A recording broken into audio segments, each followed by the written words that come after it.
Bismillahirrahmanirrahim. Assalamualaikum warahmatullahi wabarakatuh. Alhamdulillahi rabbil alamin. Wa bihi nasta'inu ala umurid dunya waddin. Wassalatu wassalamu ala habibina wa nabiyyina wa maulana Muhammadin asyrafil anbiya'i wal mursalin al-mab'uthi rahmatan lil alamin wa ala alihi wa sahbihi wa azwajihi wa atba'ihi ila yaumiddin. Wa qala Allah ta'ala fil Qur'anil 'azim wa huwa asdaqul qailin wa anzalna ilayka adh-dhikra litubayyana lin-nasi ma nuzzila ilayhim la'allahum yatafakkarun. Wal qail fi ayatin ukhra wa idh akhadha Allahu mitsaqan ladzina utul kitaba latubayyinunnahu lin-nasi wa la taktumunahu. Shadaqallahul azim wa ballagha rasuluhul karim wa nahnu ala dzalika minasy syahidin wasyakirin walhamdulillahi rabbil alamin. Wa ba'du. Alhamdulillah, syukur kita ucapkan kehadirat Allah Subhanahu wa taala, masih diberikan kelapangan waktu dan juga usia dengan keberkahan dapat menghadiri salat berjamaah dan majelis-majelis ilmu yang dengan dua perkara tersebutlah mudah-mudahan Allah berikan kelancaran jalan kita menuju ke surganya, sebagaimana sabda Nabi sallallahu alaihi wasallam, man salaka tariqan yaltamisu fihi ilman sahalallahu lahu bihi tariqan ilal jannah. Barang siapa yang menempuh suatu perjalanan untuk mengkaji suatu ilmu, niscaya Allah mudahkan baginya dengan sebab perjalanan tersebut jalannya untuk menuju surga.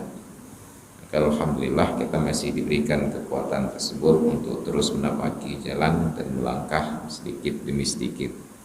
Salawat salam kepada junjungan alam Nabi kita Muhammad sallallahu alaihi wasallam, kepada keluarga dan sahabat-sahabat beliau sekalian, kepada guru-guru kita baik yang masih hidup ataupun yang sudah berpulang ke rahmatullah. Hadirin dan hadirat jamaah salat subuh dan pengajian yang dimuliakan Allah, hari ini kita sudah berada di hari yang ketiga bulan Zulhijjah 1443 Hijriah. Ada perubahan dari ketetapan-ketetapan sebelumnya, ketika pada malam Kamis yang lalu Majelis Ulama Republik Indonesia, Kementerian Agama Republik Indonesia, dan perwakilan dari berbagai elemen umat Islam duduk bersama melaksanakan sidang isbat penetapan awal dan akhir Ramadan dan juga penetapan awal bulan Zulhijjah, yang di hari Rabu tersebut merupakan 29 Zulqa'dah. Ternyata dari 180 titik pemantauan hilal di seluruh Indonesia tidak terlihat adanya hilal. Karena kondisi tersebut, maka bertambahlah hitungan hari di dalam bulan Zulqa'dah dari sebelumnya 29 menjadi 30.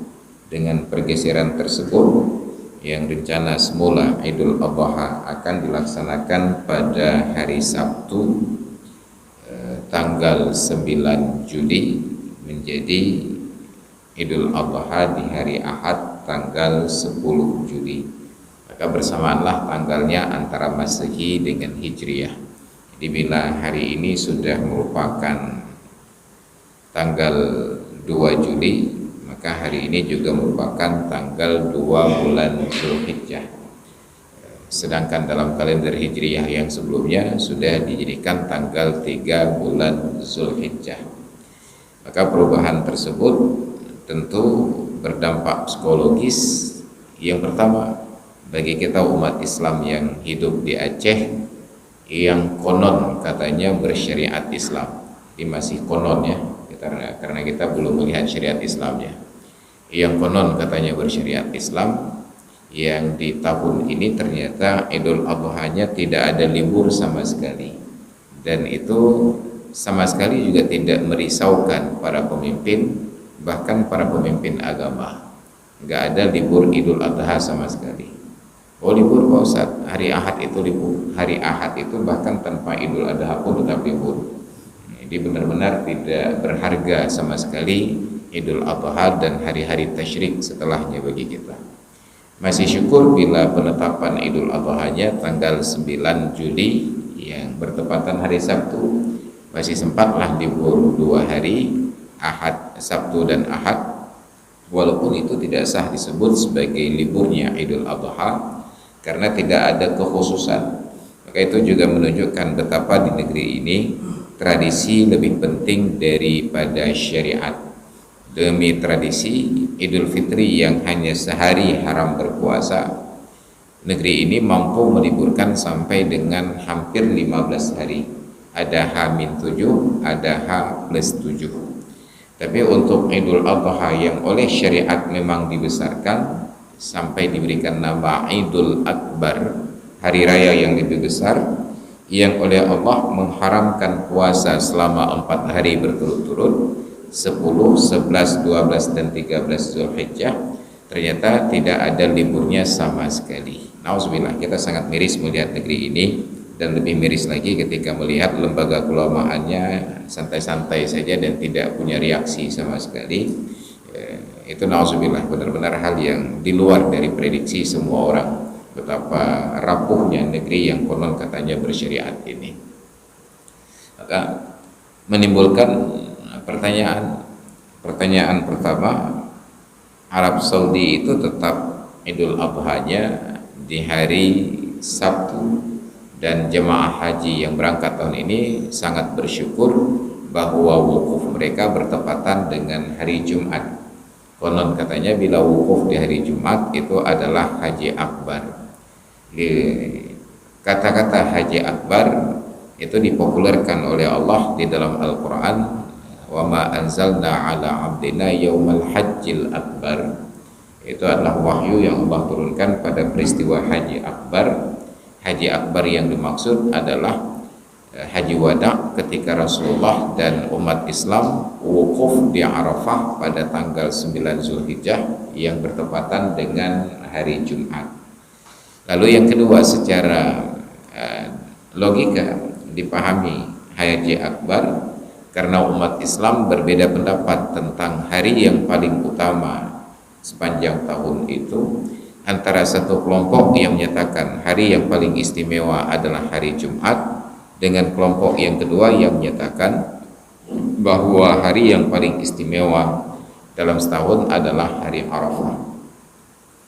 Ternyata berkumpullah hari Arafah dengan hari Jumat. Tidak ada perbedaan pendapat bahwa hari itu adalah hari yang paling istimewa dalam setahun. Bagi yang melihatnya Jumat, maka itu adalah hari Jumat. Bagi yang berpendapat hari Arafah, maka itu adalah hari Arafah, dengan pertimbangan-pertimbangan tersebut. Cuma pertanyaannya, selama ini kita memahami bahwa waktu kita di Indonesia lebih cepat 4 jam daripada waktu Arab Saudi. Nah, kenapa Arab Saudi yang lebih telat 4 jam dari kita sudah berhari raya di hari Sabtu, sedangkan kita baru berhari raya di hari Ahad? Dan itu mengusik kenyamanan kita, sebab masih menggunakan standar-standar yang sesederhana itu. Maka tadi malam, di tengah malam, membaca beberapa status kawan-kawan yang menggugat, masa Arab Saudi yang telat dari kita 4 jam Idul Adha-nya lebih cepat. Pertanyaan tersebut. Maka saya coba lontarkan sebuah pertanyaan pula di status. Kira-kira kalau kita hidup di zaman sekarang yang Rasulullah masih hidup bersama kita. Pertanyaannya, hari Jumat seperti kemarin itu, apakah Rasulullah dulu salat Jumat di Arab baru kemudian kita yang di Indonesia, atau kita yang di Indonesia lebih dahulu salat Jumat baru kemudian Rasulullah? Itu kira-kira apa jawabannya? Kita lebih dahulu salat Jumat ataukah Rasulullah lebih dahulu salat Jumat? Seharusnya kan perintah sholat itu turun kepada Nabi dulu, gak mungkin ke kita dulu. Nabi dulu sholat Jumat, gak mungkin kita. Maka pertanyaannya, apakah kita lebih dahulu dari Arab Saudi 4 jam, atau jangan-jangan kita terlambat dari Arab Saudi 20 jam? Kenapa? Karena waktu yang kita pahami sekarang di ujungnya itu ada 3 huruf GMT, Greenwich Mean Time, menjadi standar waktu internasional. Dan dalam sejarah, GMT itu adalah kesepakatan antara para penjajah di masa lalu, antara Inggris, Portugis, dan Spanyol untuk membagi negeri-negeri jajahan antara timur dan barat, dan penetapan batas wilayahnya itu di tengah laut di Inggris yang ada pulau Greenwich-nya. Jadi dijadikanlah Greenwich itu sebagai standar waktu. Nah, pertanyaannya, apakah secara ilmiah diterima bahwa tempat tersebut sebagai koordinat nol dunia ini untuk membelah antara timur dan barat? Ternyata secara teori ilmiah justru koordinat nolnya itu ada di Arab Saudi sebagai pusat bumi. Nggak mungkin orang Inggris itu lebih pandai dari Allah Ta'ala, karena Allah telah menjadikan Mekah itu sebagai Ummul Qura, ibunya negeri, dan Ka'bah itu berada pada titik pusatnya dunia, koordinat bumi yang terhubung langsung dengan pintu-pintu langit yang ada di atas sana, dan itu seharusnya menjadi pembatas antara timur dan barat. Jadi jangan-jangan kita selama ini tertipu, maka jangan-jangan kita nggak pernah sholat Jumat, mungkin hanya sholat Kamis saja. Boleh jadi hari ini sepatutnya hari Jumat bagi kita.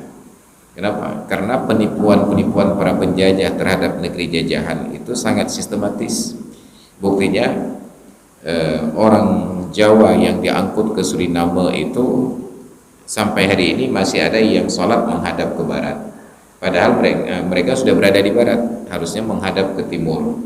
Tetapi karena dulu selama berada di Pulau Jawa sholatnya menghadap ke barat, mereka dibawa oleh penjajah Belanda sampai ke Suriname yang sudah ke barat, mereka tetap menghadap ke barat lagi, yang ternyata Ka'bah sudah ada di belakang mereka.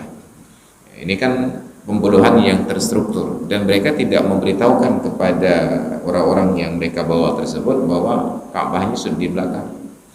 Demikian pula tentang hitungan hari. Kalau kita menggugat, memang boleh mengganti 1 hari atau 2 hari, jangankan 1 hari, bahkan orang-orang Eropa itu sudah mengganti menghilangkan sebanyak 14 hari dalam setahun ketika berpindah sistem kalender dari perhitungan Julian ke kalender Gregorian. Kenapa? Karena ternyata yang dulunya mereka pahami sehari itu 24 jam penuh, rupanya bukan demikian. Sehari itu nggak penuh 24 jam, hanya 23 jam 59 menit, sekian detik. Yang sekian detik itu dalam perjalanan waktu tahun Masehi yang sudah berabad-abad itu sudah menghabiskan waktu sekitar 14 hari. Maka digeserlah dari sistem kalender Julian ke kalender Gregorian yang lebih detail dan terperinci, menghasilkan waktu dalam 1 hari 23 jam 59 menit, sekian detik. Bayangkan, igop belahuro kayak gabe begitu, idenya tabahuro jadi saya. Maka ini kemungkinannya. Karena itulah menyebabkan cendekiawan muslim di dunia sedang mempersiapkan waktu untuk negara-negara Islam di dunia ini, bahwa standar waktunya bukan lagi GMT kata orang kampung saya, tetapi menjadi MMT, Mekah Mean Time. Maka dibuatlah infrastrukturnya, ada sebuah jam besar di Mekah yang diameter jam itu saja sekitar 40 meter. Itu jam yang sangat besar di dunia. Saya nggak tahu baterai apa yang dipakai untuk menghidupkan jam tersebut. Kadang-kadang Afriadi ataupun ABC ataupun Energizer, aja kan. Nyan jarum yang mentang kita pegang toko belum bawa bentuk. Harapannya untuk menjadikan waktu tersebut sebagai standar waktu bagi dunia Islam.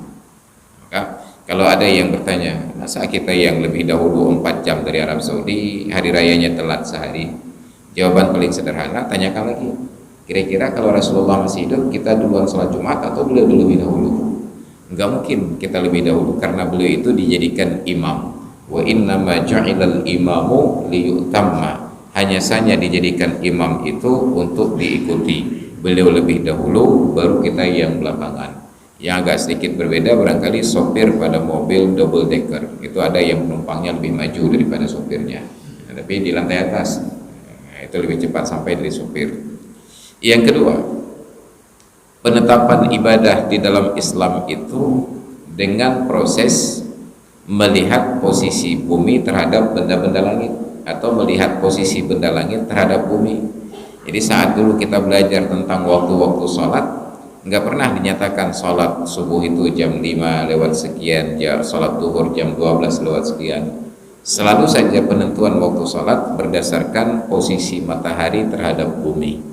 Sholat duhur ketika matahari tergelincir, sholat asar ketika bayang-bayang sudah 2 kali lipat, sudah 1 kali lipat panjangnya, sholat maghrib saat terbenam matahari, sholat isya ketika sudah hilang awan-awan merah, sholat subuh ketika sudah terbit fajar, habis waktu subuh karena terbit matahari.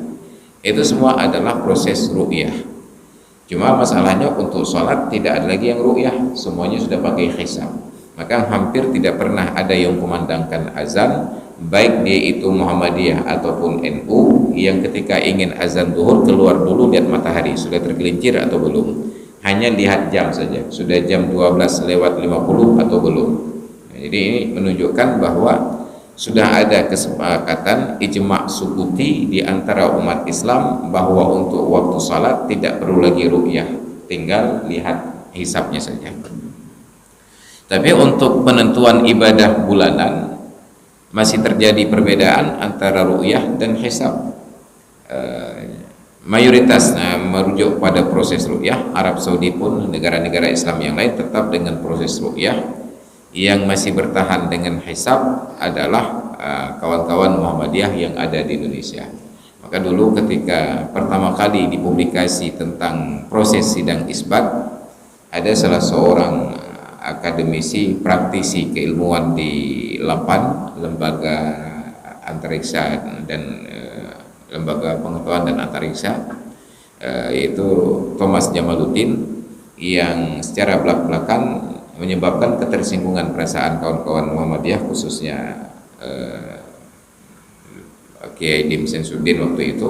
Beliau katakan bahwa sistem penanggalan yang dipakai oleh Muhammadiyah itu, bahasanya begitu beliau katakan waktu itu sudah tidak dipakai lagi di dunia internasional. Sampai saking kesalnya Din Syamsuddin saat keluar dari kegiatan rapat tersebut menyatakan, kalau begini mekanismenya kami tidak perlu lagi ikut rapat sidang isbat, karena bagi kami Muhammadiyah sudah tahu kapan Ramadan sampai 1000 tahun yang akan datang. Kenapa? Karena ilmu hisab itu sangat detil, jarang meleset. Tapi masalahnya Nabi tidak katakan hisab sumu li hisabihi wa aftiru li hisabihi, tapi Nabi katakan sumu li ru'yatihi wa aftiru li ru'yatihi. Berpuasalah karena melihat hilal dan berhari rayalah karena melihat hilal. Maka tetap ada proses ru'yatul hilal, pengamatan secara manual, melihat dengan mata. Apakah dengan mata telanjang ataukah dengan menggunakan alat untuk memperjelas penempatan, bukan untuk menembus yang tidak terlihat.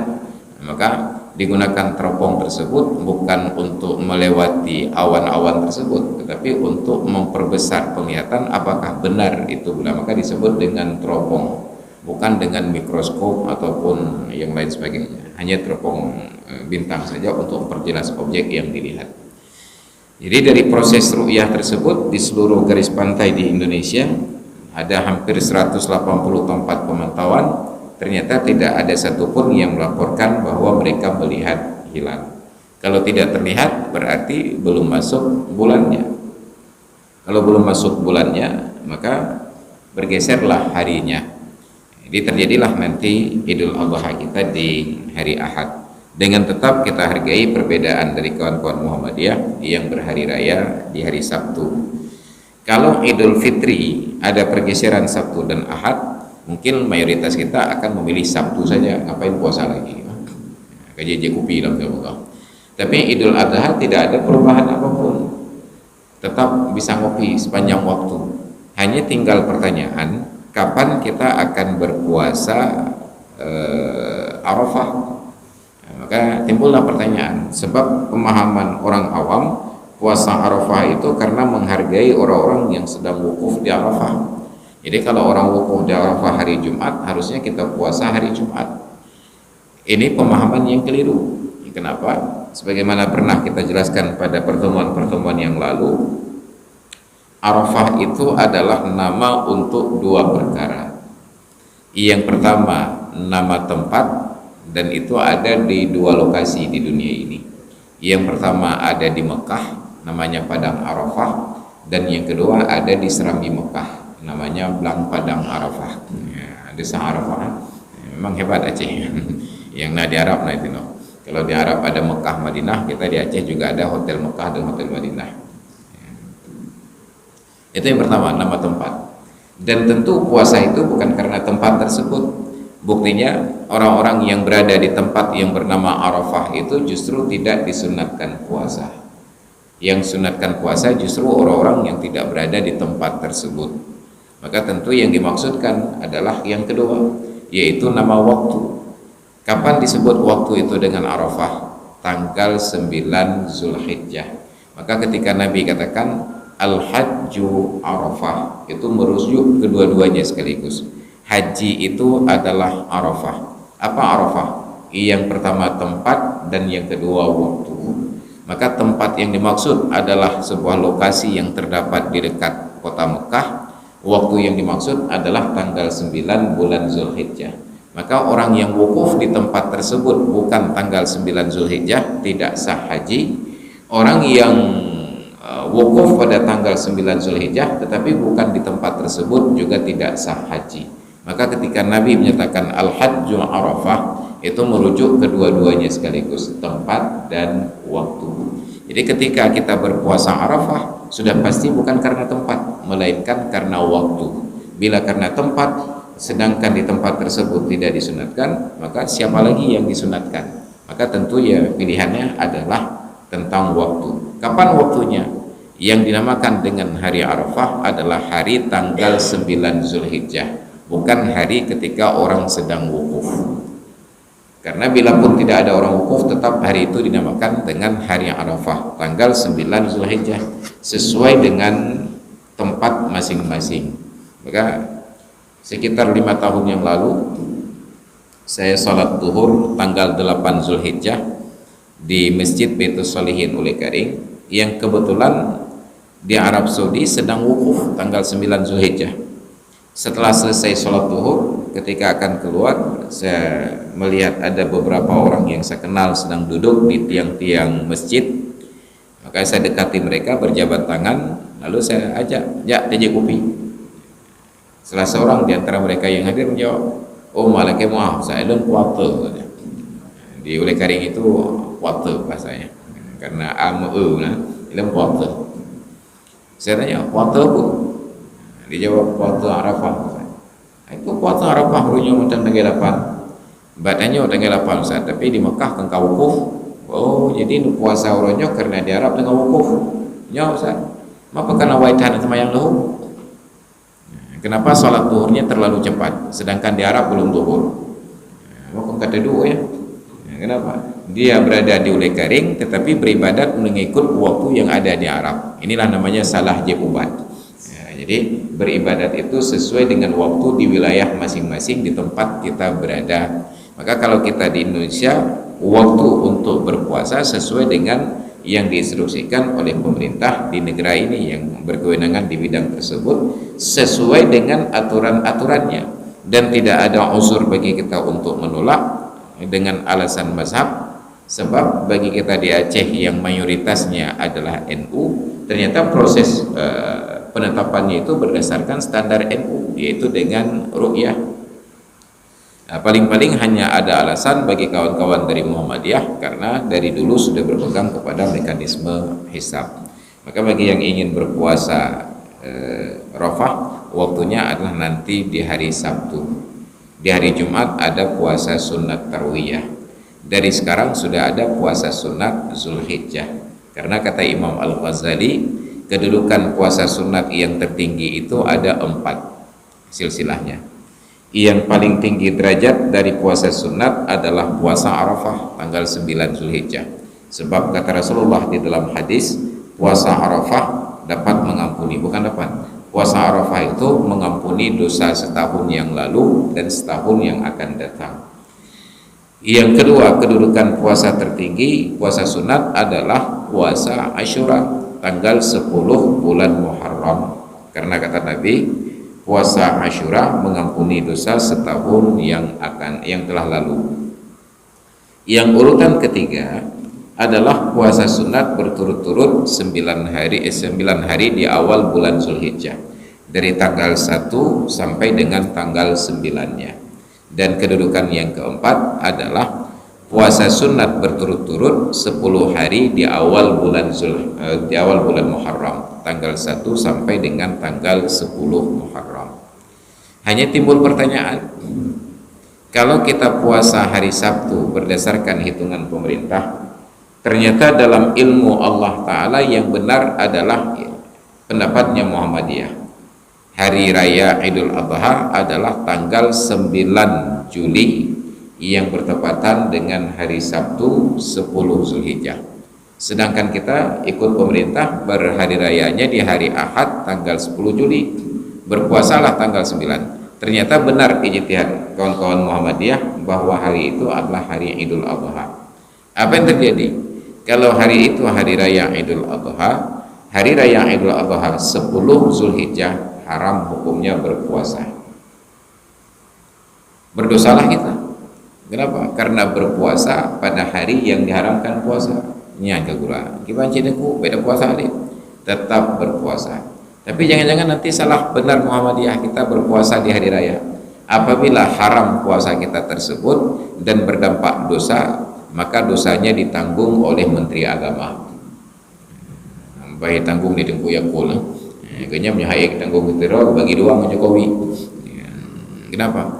Karena pemerintah yang menyampaikan informasi dan instruksi pemerintah tersebut bersifat mengikat selama tidak bertentangan dengan ketentuan syariat. Dan tentu saja dalam proses penetapan ru'yah dan hisab itu sudah berdasarkan kesepakatan dari para ahli, ilmu dari para ahli. Karena bukan Yakul yang melihat hilal, bukan pula Jokowi kagak gede ke Rusia. Siapa yang melihat? Orang-orang yang ahli di bidangnya yang direkrut oleh pemerintah masuk di dalam lembaga yang disebut dengan BHR. Kalau kain sarung itu mereknya BHS, ini BHR, singkatan dari Badan Hisab dan Ru'yah. Tentu yang direkrut masuk ke dalam badan tersebut orang-orang yang berkompetensi, yang punya kualifikasi di bidang ilmu astronomi, ilmu untuk melihat bintang. Mereka yang dilibatkan, mereka yang melihat dan mereka yang menyimpulkan. Tugas dari Menteri Agama hanya mengumumkan, bukan melihat. Maka ada kewajiban untuk mengikuti sesuai dengan ayat Al-Quran, ya ayyuhalladzina amanu athi'ullaha wa athi'ur rasula wa ulil amri minkum. Wahai orang-orang yang beriman, patuhlah kepada Allah, patuhlah kepada Rasul dan para pemimpin di kalangan kalian. Ada yang menyatakan, tapi itu kan kalau pemimpinnya khalifah, kalau pemimpinnya bukan khalifah nggak ada kewajiban patuh. Kata siapa pemimpinnya harus khalifah? Tidak ada ketentuan bahwa yang dipatuhi itu pemimpin yang namanya khalifah. Atas nama pemimpin tetap wajib dipatuhi. Makanya di dalam Islam kata Rasulullah, asal ada 2 orang atau lebih dalam sebuah komunitas, tetap harus ditunjuk salah seorang untuk menjadi pemimpin. Kita melakukan perjalanan musafir berdua dengan kawan, tetap salah seorang ditunjuk sebagai pemimpin. Untuk apa? Agar perjalanan tersebut menjadi teratur dan terarah. Jadi tidak asal bercabang jalan langsung berdebat dulu. Tawid belah dan kata saya lagi tawid belah. Ketika komandonya satu orang tetap mau kanan atau kiri, kemanapun yang ditunjuk itu yang merupakan keputusan.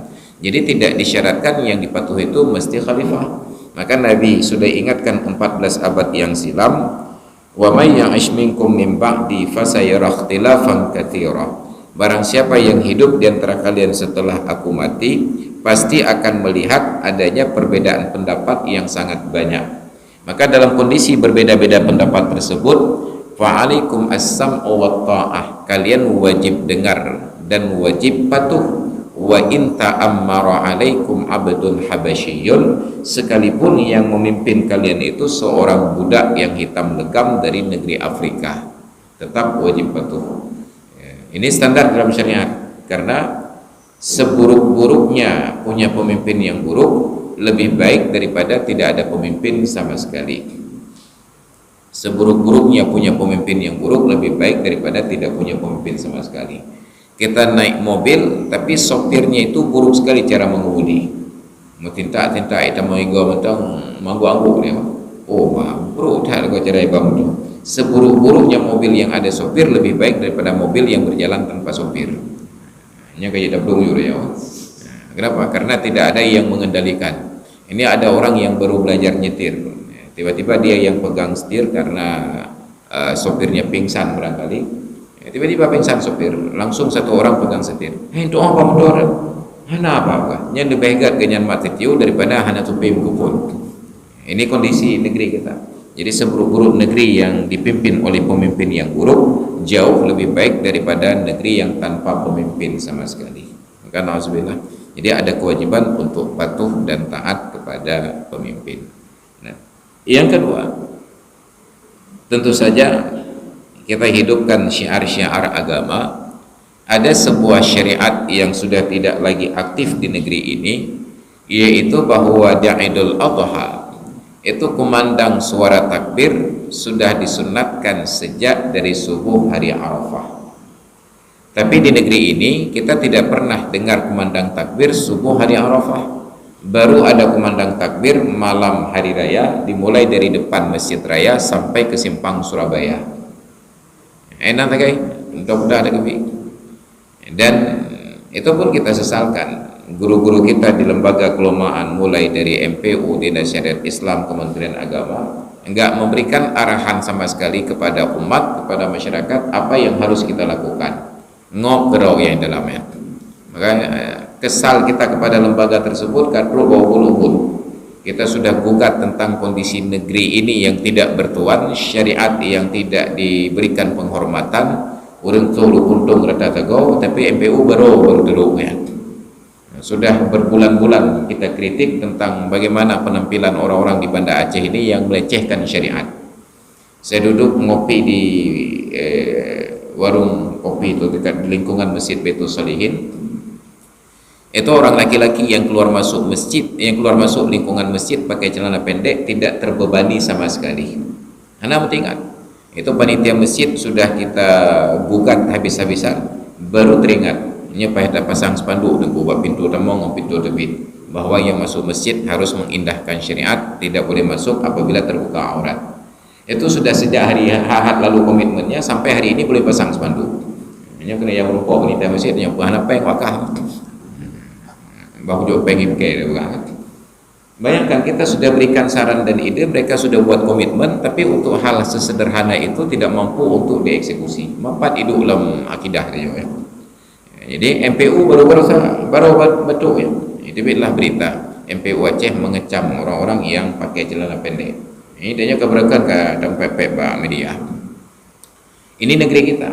Maka ketika sampai masa-masa ibadah seperti ini tidak ada arahan sama sekali apa yang harus kita lakukan terkait dengan Idul Adha. Apalagi meminta pemerintah untuk meliburkan Idul Adha 4 hari berturut-turut. Hanya sekedar hal-hal sederhana yang tidak perlu keterlibatan pemerintah, mereka itu diam tidak bersuara. Maka nauzubillah, kita nggak tahu apa yang akan mereka jawab nanti kalau dipertanyakan oleh Allah Ta'ala di akhirat. Apa yang telah kalian lakukan untuk syariat ini? Paling-paling hanya jawab, alhamdulillah kami sudah terima gaji atas nama lembaga. Jadi ini yang kita sesalkan, negeri yang tidak bertuan sama sekali, tidak ada yang mau berpikir untuk kemaslahatan rakyat dan syariat. Maka kita hidupkan syiar tersebut. Tetapi karena ini sesuatu yang sudah lama tidak pernah dipraktekkan, maka sebaiknya sebelum dieksekusi ada sosialisasi. Karena bila tidak ada sosialisasi, nanti hari Sabtu subuh dikumandangkan takbir setelah selesai sholat subuh sebagai ganti wiridnya, Allahu Akbar, Allahu Akbar, Allahu Akbar. Itu masyarakat sudah bangun subuh, kemudian siap-siap jak sembahyang raya. Gejak kena masjid, gepreh-preh tampil hana dulu khatim. Kai pengat kai panitia. Kacau lah. Maka mesti ada sosialisasi lebih dahulu bahwa takbir ini bukan hari raya. Tetapi takbir yang disunatkan menjelang hari raya sejak dari subuh hari Arafah, zuhur hari Arafah, asar, maghrib, isya, sampai dengan terakhir pada asar hari terakhir hari tasyrik tanggal 13 bulan Zulhijjah, yang mungkin kalau kita berhari raya di hari Ahad, hari terakhir hari tasyrik adalah di hari Rabu nantinya. Ini yang kedua. Yang ketiga, tentu saja di Idul Adha, bagi kita yang tidak melaksanakan ibadah haji, kita ada syariat untuk melaksanakan kurban. Kurban ini ibadah yang sangat tua dalam praktek umat manusia, karena sudah dilakukan sejak dari zaman Nabi Adam alaihissalam oleh dua orang putra beliau, Qabil dan Habil. Sayangnya sedemikian lama praktek kurban dan tidak ada arahan sama sekali kepada masyarakat dan panitia kurban bagaimana pelaksanaan kurban itu yang sesuai dengan standar syariat, sehingga menjadi miris. Orang yang tidak berkurban tidak berdosa, tapi justru yang berdosa adalah orang-orang yang berkurban, karena kurban itu hukum dasarnya sunat. Tidak berkurban sama sekali tidak berdosa. Warga Nesu Jaya ini sepakat semuanya, bena kerbun kupun contohnya tidak berdosa. Kenapa? Karena hukumnya sunat muakkad. Tetapi ada orang yang berkurban justru berdosa. Kenapa berdosa? Karena pelaksanaannya tidak sesuai dengan ketentuan syariat. Kenapa tidak sesuai? Karena yang paham ketentuan syariat tidak berbicara. Tengah kita tahu kau, lalu merati kau. Ipan masyarakat sudah terlibat terjerumus dalam dosa, mereka diam pura-pura tidak tahu. Nauzubillah. Padahal ada kewajiban at-tabligh, menyampaikan informasi. Wa ma 'alaika illal balagh, tugasmu hanya menyampaikan saja. Dipatuhi ataupun tidak itu bukan lagi tanggung jawabmu. La tus'alu amma ya'malun wa hum yus'alun. Kalian itu tidak akan dipertanyakan tentang perbuatan orang lain, dan orang lain pun tidak akan dipertanyakan tentang perbuatan kalian. Masing-masing mempertanggungjawabkan perbuatannya. Cuma ada kewajiban untuk tabligh, maka ada amar ma'ruf nahi mungkar. Orang yang tahu wajib menyampaikan. Liyuballigha syahidu minkum al-ghaiba. Orang-orang yang hadir di antara kalian mendengarkan saya bicara, kata Rasulullah, hendaklah menyampaikan kepada orang-orang yang gaib yang tidak mendengarkan nasihat-nasihat ini. Maka sekarang orang-orang yang mengetahui nasihat ini dari saya, kata Rasulullah, sampaikan kepada orang-orang yang tidak mengetahui. Maka apa yang paling fatal? Yang sangat fatal sebenarnya adalah pada kurban itu panitia hanya didorong oleh semangat kerja yang tinggi, bukan oleh ilmu yang memadai. Kurban itu ada yang hukumnya sunat sebagai hukum dasar, ada yang hukumnya wajib karena hukum perubahan. Wajib itu boleh jadi karena nazar, ya Allah menyana mudah rezeki, contohnya insya Allah rezeki kerebut. Ada kemudahan rezeki, dia sembelih kurban, wajib hukumnya karena sudah bernazar. Ataupun wajib itu karena ucapan-ucapan tertentu yang kita tidak tahu bahwa ternyata itu sudah mengubah menjadi wajib. Misalnya pada niat, para ulama menyatakan hukum dasar kurban benar sunat, tetapi apabila saat penyembelihan tidak diniatkan sunat, itu berubah menjadi wajib. Ada seekor kambing saya sembelih, ya Allah ini kurban saya, wajib hukumnya. Atau saya sembelih kambing orang lain untuk niat kurban, ya Allah ini kambing kurban sunat Bapak Fulan bin ini kurban Bapak Fulan bin Fulin, wajib hukumnya. Untuk keluar dari hukum wajib mesti ditambah keterangan sunat. Ya Allah, ini kurban sunat Bapak Fulan bin Fulin, baru tetap dalam hukum sunat. Apa masalahnya?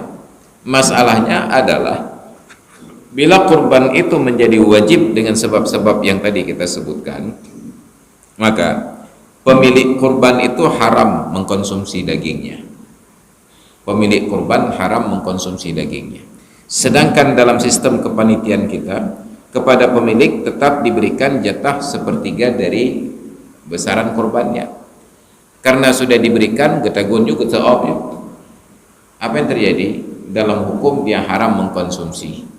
Kalau tidak tahu dan terlanjur makan, maka dikompensasi dengan membeli daging lain sebanyak yang dia makan dan disedekahkan kepada orang miskin dalam keadaan mentah. Yang kedua, orang-orang kaya tidak boleh makan daging kurban yang hukumnya wajib. Wajib seluruhnya disedekahkan, tapi terlanjur sudah dibagi-bagi kepada tetangga yang orang kaya, kepada jauh-jauh takut. Ternyata hukumnya haram. Tidak berkurban tidak berdosa, saat berkurban malah menjadi dosa. Kenapa? Karena tidak ada ilmu yang memadai. Maka saya gugat sudah sejak lama, kenapa pada setiap kegiatan ada konsultan, tiba-tiba sampai pada pelaksanaan ibadah kurban tidak ada konsultan sama sekali.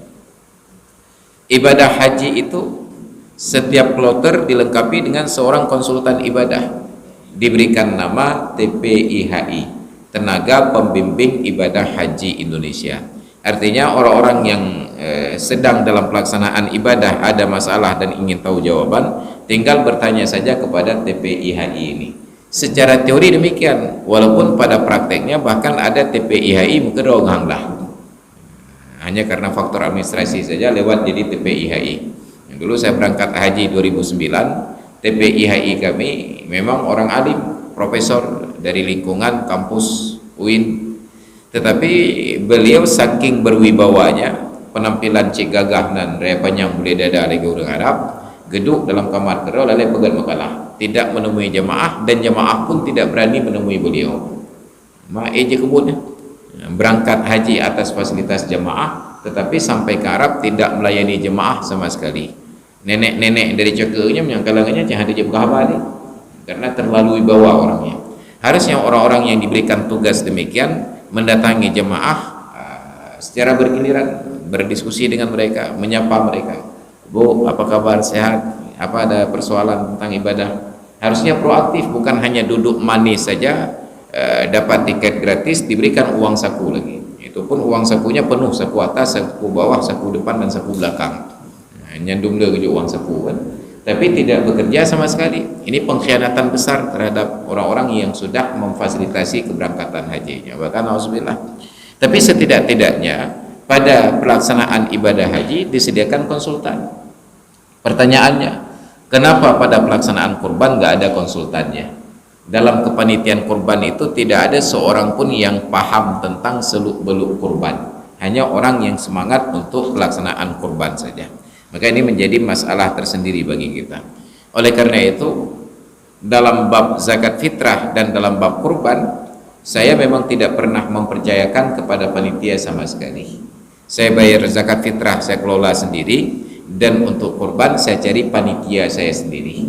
Kenapa? Karena panitia yang disediakan secara default oleh desa, oleh BKM masjid, itu tidak dilengkapi dengan konsultan. Itu mulai dari proses penyembelihan saja sudah melanggar ketentuan syariat. Kenapa? Syariat mengharuskan penyembelihan binatang tersebut ada makna ihsan. Innallaha katabal ihsana fi kulli syai'in fa idza qataltum fa ahsinul qatlata wa idza dzabhtum fa ahsinul dzabhata. Allah Ta'ala telah menetapkan ihsan pada segala sesuatu. Bila kalian membunuh, maka membunuhlah dengan ihsan. Bila kalian menyembelih, maka sembelihlah dengan ihsan. Maka makna ihsan pada pembunuhan sampai pada orang yang dieksekusi hukuman mati harus ada ihsan. Karena itu Islam memilih eksekusi hukuman mati dengan cara dipenggal leher menggunakan pedang. Karena itu cara yang paling mudah mati untuk orang yang dieksekusi. Bukan enak, ini mati yang mengat, tapi paling mudah dari semua pilihan yang tersedia. Begitu lehernya putus, hanya dalam hitungan sepersekian detik dia meninggal dunia. Tapi ada yang dihukum dengan cara ditembak. Kasus terakhir hukuman mati dengan cara ditembak di Indonesia itu yang kasus bom Bali. Menurut analisa para dokter yang menangani jenazah mereka, setelah ditembak mereka baru mati 10 menit kemudian. Bayangkan 10 menit itu meregang nyawa. Itu penyiksaan. Itu penyiksaan. 10 menit mereka meregang nyawa setelah ditembak dengan peluru tajam. Bayangkan ada orang yang hukuman mati dengan distrom di kursi listrik. Berapa menit mereka menggelepar-gelepar karena arus tersebut. Bayangkan orang yang mati karena disuntik dengan kimia tertentu. Bayangkan orang yang dihukum mati dengan cara digantung seperti di Malaysia. Digantung. Bahkan ada yang digantung setelah sekian lama diturunkan ternyata nggak mati, masih hidup lagi. Makanya Malaysia sampai mengamandemen aturan hukuman mati dengan menambah keterangan dihukum gantung sampai mati. Karena ada kasus dulu setelah dihukum gantung dirasa sudah mati, diturunkan mau ditajhiz jenazah ternyata masih hidup. Maka hebohlah kehakiman Malaysia, mereka pertanyakan bagaimana tindak lanjutnya. Ternyata peraturan hukum menyatakan tidak boleh orang yang sudah menjalani hukuman untuk pidananya dihukum ulang untuk kasus yang sama pada pekerjaan yang sama, kecuali ada pidana yang lain terpaksa dilepaskan. Maka akhirnya diamandemen hukuman aturan tersebut menjadi dihukum gantung sampai mati. Kalau setelah digantung nggak mati, gantung lagi. Maka minayat habun. Ini pada persoalan membunuh. Wa idza dzabhtum fa ahsinuz dzabhah. Bila kalian menyembelih, maka bersikap ihsanlah dalam proses penyembelihan. Nabi terjemahkan makna ihsan pada penyembelihan itu, antuhiddu syafrata, engkau tajamkan mata pisaunya. Maka ketika menyembelih binatang mesti dengan pisau yang tajam. Apabila sudah tumpul, ganti lagi dengan pisau yang tajam. Karena bila sudah tumpul masih dipaksa dengan cara ditekan, itu binatang yang disembelih tidak sah dikonsumsi. Karena matinya bukan karena luka teriris, tetapi matinya karena sakit tertekan. Ditekan dengan kuat sebab sudah tidak lagi tajam pisaunya. Dan itu haram dikonsumsi dan tidak sah sebagai kurban. Sedangkan masyarakat kita punya standar yang sangat tinggi. Saat penyembelihan kurban itu pisaunya tidak boleh terangkat. Saat tidak terangkat, apa yang terjadi? Terus dipaksa untuk dengan pisau tumpul. Padahal dalam ketentuan syariat, jangankan diangkat, diganti juga sah. Kita sedang menyembelih karena ada beberapa ekor, tiba-tiba dalam salah seekor yang sedang disembelih menjadi tumpul. Ganti pisaunya. Tarik, coklein. Catatannya harus mualat berturut-turut. Jangan ketika pisau ini sudah tumpul saat sedang disembelih, disuruh beli pisau lain di penayung lebih dahulu. Jab penayung tatikina edan. Itu membalimi binatang. Itu matinya karena luka di leher, darah keluar, bukan karena disembelih. Sembelih itu harus memutuskan dua urat, urat nafas dengan urat makanan. Disebut dengan urat mareh, halqum dengan mari dalam bahasa Arab. Jadi ada penyiksaan binatang. Jadi ketika saya perhatikan dulu penyembelihan kurban di daerah saya di Ceteung, ada sekitar 7 ekor sapi diikat di dalam sebuah kebun.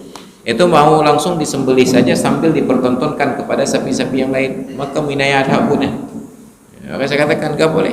Dalam Islam tidak boleh menyembelih binatang sambil dinonton oleh binatang yang lain. Bahkan mengasah pisau sembelihan itu di depan binatang tidak boleh, menimbulkan stres pada binatang tersebut. Nah, ternyata tentang binatang stres ini sudah lebih dahulu Islam berbicara sebelum pakar-pakar di bidang peternakan. Maka ketika saya ikuti magang tentang peternakan itu dulu dengan kawan-kawan Dinas Pertanian ke Depo Ciwidey di Bandung, diajarkan tentang makanan organik. Mereka sebut binatang makanan konsumsi daging baru disebut organik bukan karena ayam kampung, tetapi karena ayam kampung itu tidak stres. Maka diajarkan kandang ayam itu harus dalam ukuran sekian kali sekian, dia bisa kepak-kepakkan saja, ada lompat-lompat, dia punya lahan sekian untuk mencari makan, itu baru disebut ayamnya organik. Tapi apabila lahan untuk cari makan tidak cukup, di dalam kandang pun dikurung berdesak-desakan, itu tidak organik, ayamnya ayam stres. Kita baru temukan makna binatang stres akhir-akhir ini, sedangkan Islam sudah berbicara tentang stres binatang itu 14 abad silam. Gak boleh disembelih, dipertontonkan pada binatang lain yang juga mau disembelih. Nauzubillah. Ini persoalan pada kita sekarang. Jadi ketika menyembelih binatang, bahkan mengasah pisaunya itu tidak boleh di depan binatang tersebut. Ketika sedang disembelih tidak boleh diperlihatkan pada binatang yang lain. Maka harusnya dibuatlah pembatas tertutup sehingga tidak langsung ditonton, walaupun suaranya itu masih tetap terdengar. Seharusnya di tempat yang terpisah. Tapi adab-adab seperti ini tidak kita patuhi sama sekali. Maka itu hal-hal yang sederhana. Nah, kemudian yang berikutnya, ketika itu statusnya kurban wajib, karena sebab-sebab yang kita sebutkan tadi, pemilik tidak boleh makan, orang kaya tidak boleh diberikan. Wajib semuanya disedekahkan kepada orang miskin. Sedangkan kurban sunat peruntukannya untuk 3. Sedangkan selama ini dipahami kurban sunat dibagi 3. Bila ada dagingnya 30 kilo maka bagi 3, 10 kilo, 10 kilo, 10 kilo. Padahal yang sebenarnya bukan dibagi 3. Kurban sunat itu peruntukannya untuk 3 kelompok. 1 untuk pemilik dimakan sendiri, yang kedua untuk orang miskin disedekahkan, yang ketiga kepada orang kaya untuk diberi makan. Maka kalau yang menerima manfaat zakat kurban tersebut orang kaya, dia boleh ambil, dia boleh makan. Yang tidak boleh dia jual. Ma'inat orang kaya mengkati dum. Dan ada potensi. Misalnya di kota Banda Aceh ini seorang camat membawahi 10 kampung. Setiap kampung ada kurban. Mapa kecil kan tinggal ke camat. Maka diantarlah ke rumah camat 2 buah tumpuk. Sebuah tumpuk 2 kilo, put kilo. Tipluh roh kecil, tipluh kali tipluh, put kilo. Bayangkan pagi hari raya Idul Adha di rumah Pak Camat menumpuk daging segar 40 kilo. Han memang ibu camat. Ya, maka bertanyalah ibu camatnya, "Ho dapat bang dia tak 40 kilo?" Kulkah haiten dia. Nya ada toba. Saran istri ya, kalau begitu kita jualan daging saja, buka telapak di rumah mengkati, kapa camat, ibu camat mengkati, haram hukumnya. Kenapa? Karena mereka tidak menerimanya dalam kapasitas orang miskin, mereka menerimanya dalam kapasitas orang kaya. Silakan makan sendiri, enggak habis silakan simpan sampai tahun depan, enggak ada tempat silakan sedekahkan kembali atau kendurikan untuk orang-orang yang ada di sekitarnya, yang tidak boleh dijual. Itu terkait orang yang bukan miskin yang menerima kurban. Nah, masalah yang paling fatal adalah terkait dengan kulit hewan kurban. Selalu itu yang kita hadapi. Seolah-olah solusi untuk kulit itu kalau bukan dijual, dicincang. Bayangkan mencincang kulit itu bukan perkara mudah, karena dia alot seperti karet. Batatinya bacut-bacut, habis tenaga nih. Orang yang menerima pun tidak bermanfaat, dibuang karena tidak pandai mengolah kulit. Padahal kulit itu hanya perlu dibiarkan dalam keadaan utuh. Ada beberapa pilihan. Pilihan yang pertama, tawarkan sebagai pengganti daging kepada orang yang mau menerimanya.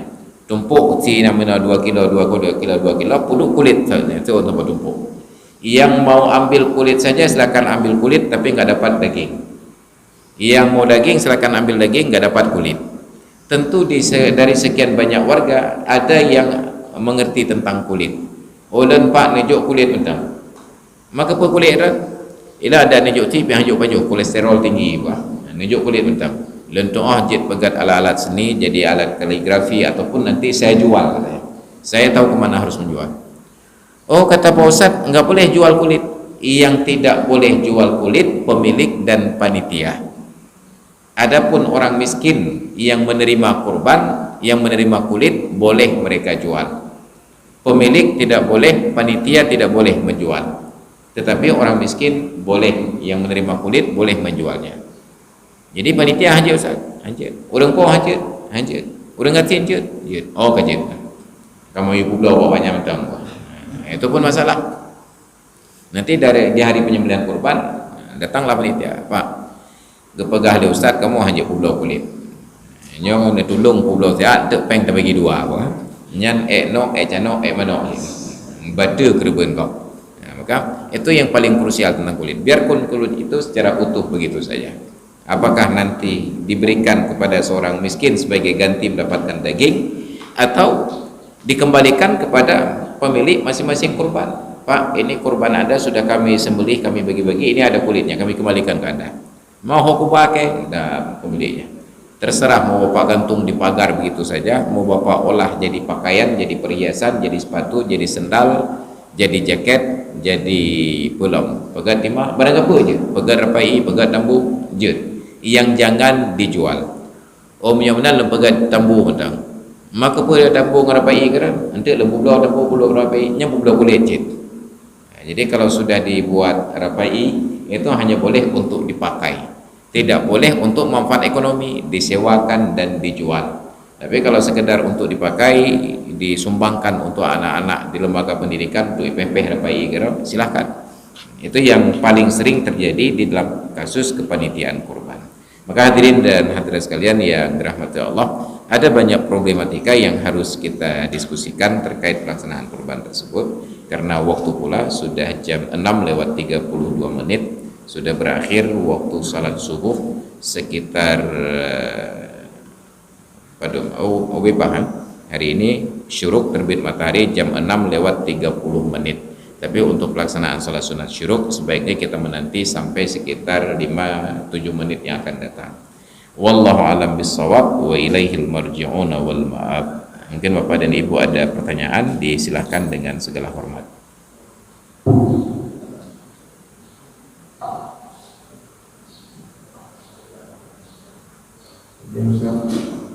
Iya. Assalamualaikum warahmatullahi wabarakatuh. Waalaikumsalam.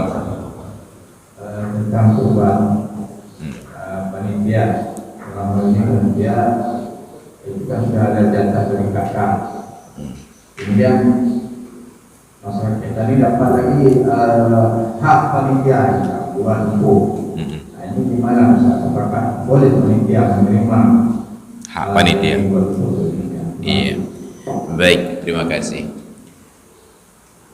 Hadis Nabi tegas menyatakan, "Man ba'a jilda udhiyatihi fala udhiyatalah." Barang siapa yang menjual kulit binatang kurbannya, maka tidak ada pahala kurban baginya. Innama huwa luhumun qaddamahu ila ahli. Itu hanya daging yang ia berikan kepada anggota keluarganya. Kemudian dikiaskan dari makna tersebut, wa mislu bai'il jildi ja'luhu aw ba'dahu ujrata jazzarin fi muqabalati dzibhi. Dan sama kasusnya dengan menjual kulit adalah menjadikan kulit tersebut atau sebahagian dari keutuhan binatang kurban tersebut sebagai upah tukang sembelih pada usaha penyembelihannya. Jadi artinya panitia itu karena sudah bekerja, mereka diberikan upah dari daging hewan kurban ataupun dari kulitnya. Itu tidak sah kurban, itu hanya menjadi sedekah daging saja. Tapi panitia kahek itu, untuk hek panitia tanyakan berapa ongkosnya. Pak, ini kita ada kurban 5 ekor sapi, 10 ekor kambing. Kami minta bapak-bapak jadi panitia untuk melaksanakan ini nanti di Idul Adha. Oh boleh Pak. Oke, nanti untuk ongkos bapak-bapak bagaimana? Untuk ongkos kami kasih saja kulit dengan kepala.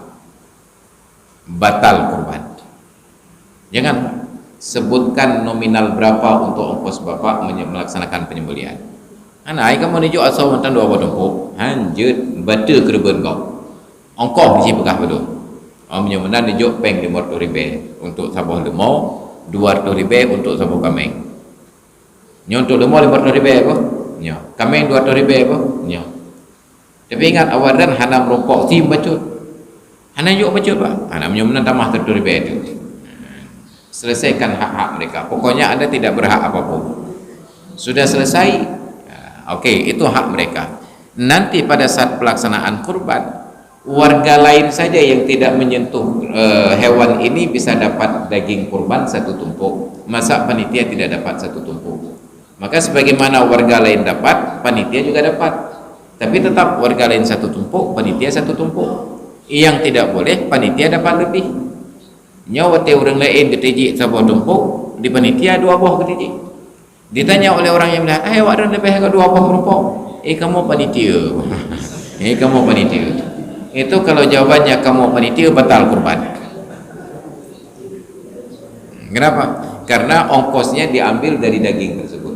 maka selesaikan ongkosnya dulu dan mereka berhak dapat sama seperti yang didapati hak yang didapati oleh warga yang lain. Be alasan tak kamu panitia. Hanya kamu panitia batu kurban kau. Jadi usahakan panitia itu sudah selesai ongkosnya dari sumber yang lain. Oh kamu punya ongkos di Jopeng hamtim, kamu tetap ongkos mencok si. Okey, beli lembu yang lain khusus untuk panitia yang bukan kurban.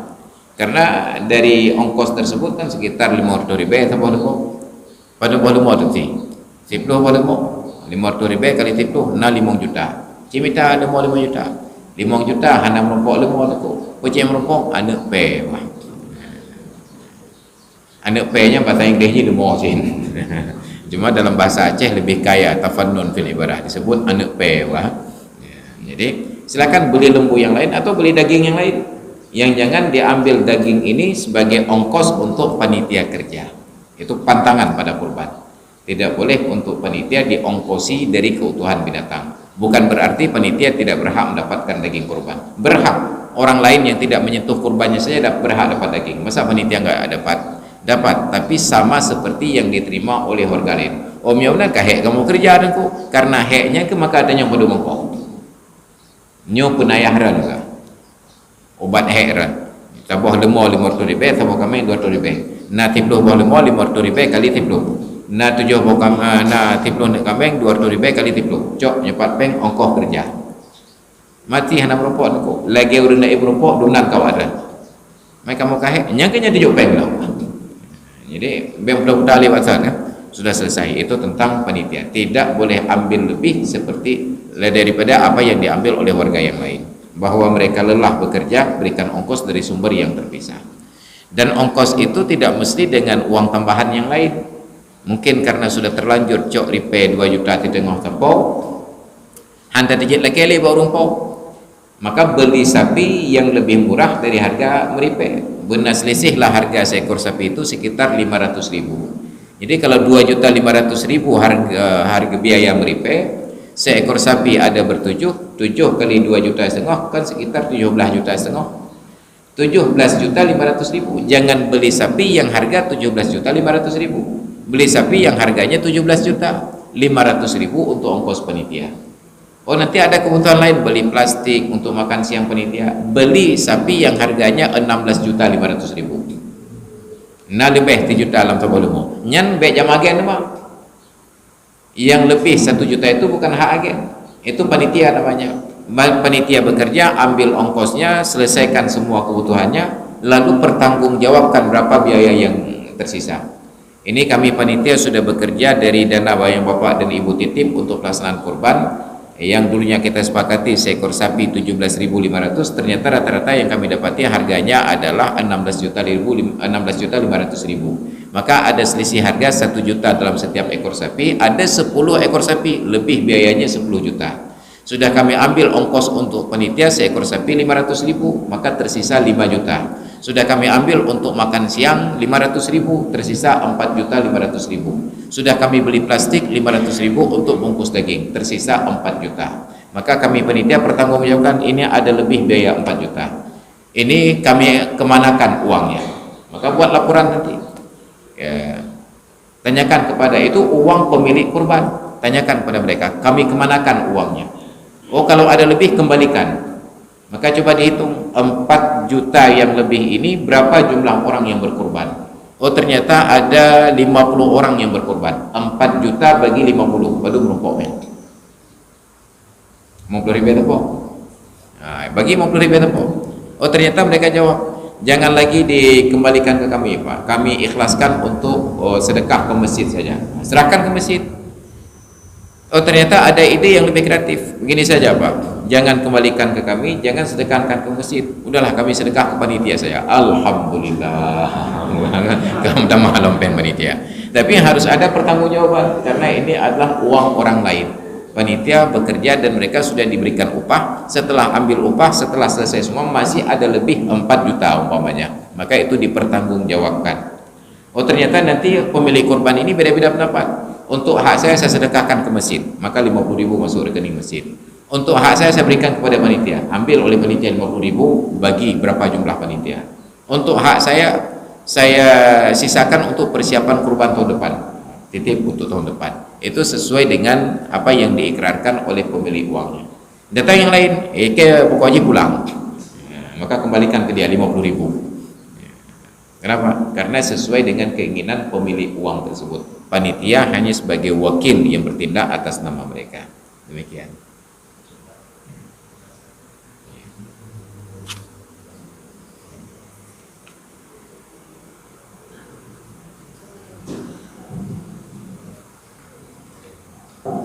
Assalamualaikum warahmatullahi wabarakatuh. Waalaikumsalam. Ustaz, ini ada pertanyaan yang sering kita lihat pelakuannya. Bagaimana Ustaz hukumnya itu panitia kurban memasak kuah belangong? Kuah belangong kita bantu dagingnya itu dari mana? Apakah dari sumbangan orang yang berkurban atau memang sudah bagian dari kurban itu yang diambil? Iya. Juga Ustaz, sebenarnya amalan yang begitu banyak dalam bulan Hijriah dan itu salah satunya takbir. Takbir. Anjuran takbir itu dianjurkan dari syariat kita, yaitu mulai dari tanggal 1 sampai 13 Zulhijjah, Ustaz. Di kampung-kampung dulu tuh 7 hari masih takbiran, masih 7 hari pelaksanaan takbirannya. Ada di surat Al-Hajj yang artinya supaya mereka berpikir menyebut nama Allah pada hari-hari yang telah ditentukan. Kenapa kita di sini takbirnya itu hanya mulainya malam takbiran saja? Itu ada pertanyaannya. Waalaikumsalam warahmatullahi wabarakatuh. Liyashhadu manafi'a lahum wa yadhkuru ismallahi fi ayyamin ma'lumatin 'ala ma razaqahum min bahimatil an'am fakulu minha wa at'imul ba'isal faqir. Perintah menunaikan ibadah haji tersebut agar mereka menyaksikan manfaat-manfaat yang kembali kepada mereka, wa yadhkuru ismallahi fi ayyamin ma'lumat, dan agar mereka berzikir menyebut nama Allah pada hari-hari yang telah diketahui. Ayyamin ma'lumat itu diartikan oleh para ulama tafsir dengan makna hari-hari tasyrik dan hari raya Idul Adha. Maka yang disunatkan bertakbir itu sejak dari tanggal 9 Zulhijjah subuh hari Arafah sampai dengan akhir hari tasyrik, bukan dari tanggal 1 Zulhijjah, tetapi dari tanggal 9 Zulhijjah sampai dengan tanggal 13 Zulhijjah. Itu yang diartikan dengan kata ayyamin ma'lumatin. Kenapa berzikir? Ala ma razaqahum min bahimatil an'am, atas dasar rezeki yang telah Allah beri kepada mereka dari daging binatang ternak. Jadi binatang ternak yang disembelih ini bagaimana peruntukannya?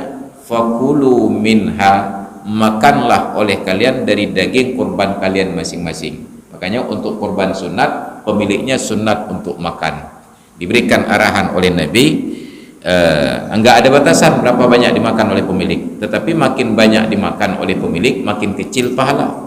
Yang paling utama makin banyak disedekahkan. Pemilik hanya makan 3 suap saja. Yang 3 suap itu pun diusahakan dari hatinya saja. Maka pemilik harus banyak makan hati, karena yang lain dimakan oleh orang lain. Dari hatinya saja, yatabarraku bihi, untuk mengambil berkah dengan makan dari daging kurbannya. Karena perintah Allah tadi, fakulu minha, makanlah kalian dari daging kurban kalian sendiri, wa at'imul ba'isal faqir, dan beri makanlah kepada orang sengsara dan orang fakir. Maka ayat tadi bukan berbicara dari tanggal 1 Zulhijjah sampai selesai hari tasyrik, tapi ayyamin maklumat itu dari tanggal 9 Zulhijjah sampai dengan akhir hari tasyrik. Pertanyaan yang pertama terkait dengan panitia memasak daging kurban. Panitia yang memasak daging kurban itu ada 4 ketentuan. Ketentuan yang pertama, ongkosnya sudah selesai. Sudah negosiasi ongkos, sudah selesai. Artinya tidak lagi terkesan bahwa yang dimasak itu sebagai kompensasi atas kurangnya ongkos. Ongkos sudah selesai. Yang kedua, syaratnya dibagi dulu, mohon maaf. Dibagi dulu. Panitia itu apakah pemilik yang bergotong royong atau memang pekerja yang membantu? Kalau pemilik yang bergotong royong, masing-masing pemilik kurban ikut terlibat, nggak ada masalah dengan yang dimasak. Dimasak banyak pun nggak masalah, tetap standarnya dalam satu ekor itu wajib ada sedikit yang disedekahkan. Itu kalau pemilik yang melakukan. Tapi kalau panitia murni yang bukan pemilik, itu syarat yang pertama sudah selesai pada negosiasi ongkos. Sudah selesai ongkos, anak pada kita mahli. Syarat yang kedua, mesti ada izin dari pemilik. Maka setelah selesai negosiasi ongkosnya 500.000 seekor sapi, 200.000 seekor kambing, ditanya oleh panitia, Pak, nanti kan waktu penyembelihan kadang-kadang waktunya molor, masuk waktu salat zuhur, boleh nggak kami masak sedikit untuk makan siang? Kalian kan udah selesai ongkosnya. Iya, enggak, kami tanya saja, kalau boleh kami ambil, kalau enggak kami beli yang lain. Udahlah, ambil aja. Artinya tidak lagi yang diambil untuk masak itu sebagai pengurang dari ongkos yang sebelumnya.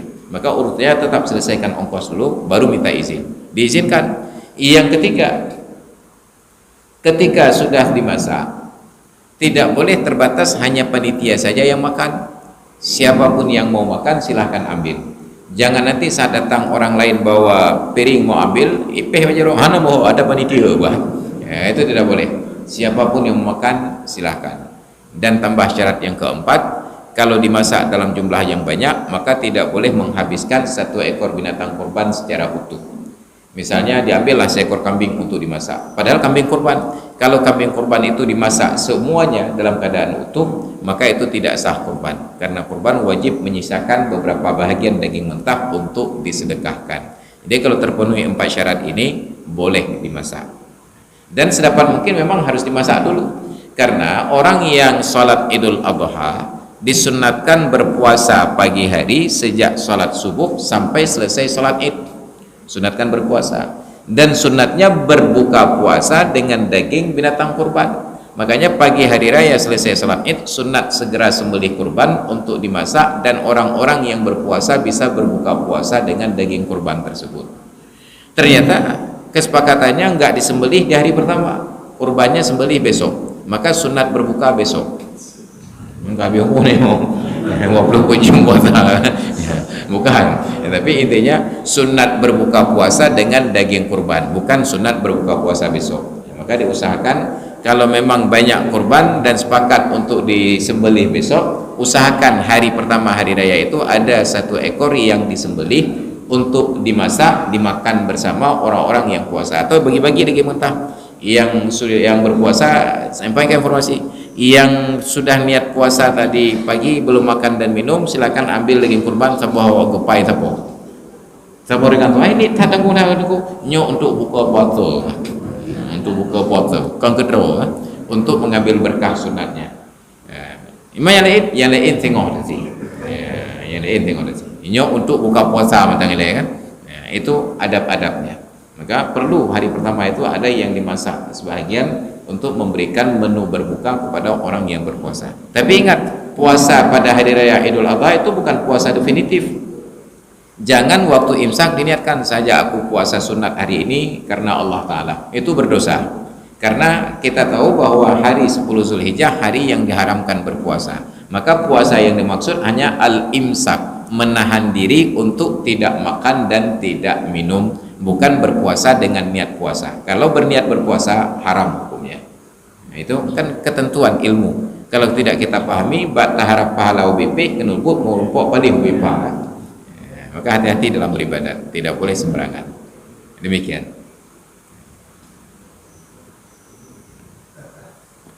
Baik, masih ada pertanyaan?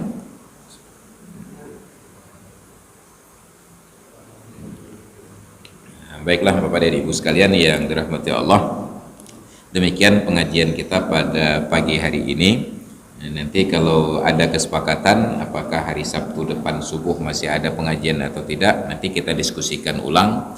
Karena saya juga Idul Adha-nya khatib di Abdia, Kampung Pak Yusuf, Gede Abdia, di Masjid Baitul Ghafur di Abdia. Mungkin berangkatnya di hari Sabtu tersebut. Cuma ada boleh jadi lebih cepat, boleh jadi paling telat di hari Sabtu itulah. Nanti bila memang ada kesepakatan kita buat pengajian, kita sesuaikan. Kalau tidak juga kita sesuaikan, tidak ada masalah. Yang penting masih ada potensi, kecuali apabila Masjid Al-Falah ini melaksanakan sholat Id di hari Sabtu tersebut, itu nggak mungkin pengajian.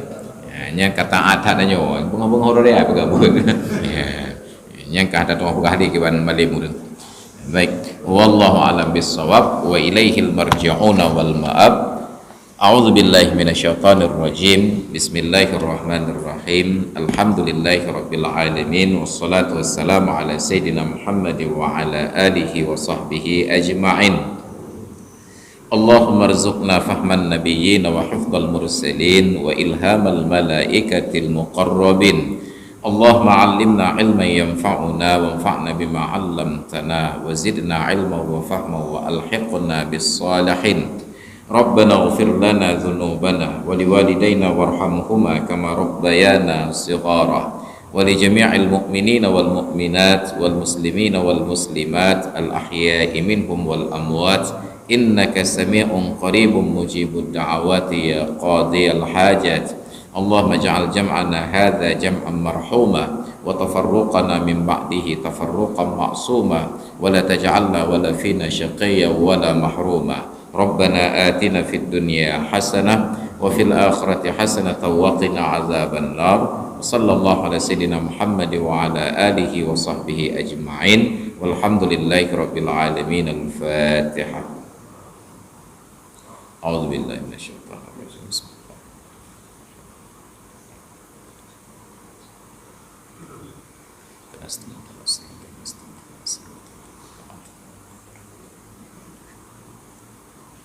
Amin ya rabbal alamin. Sallallahu ala sayyidina Muhammad. Sallallahu alaihi wasallam. Sallallahu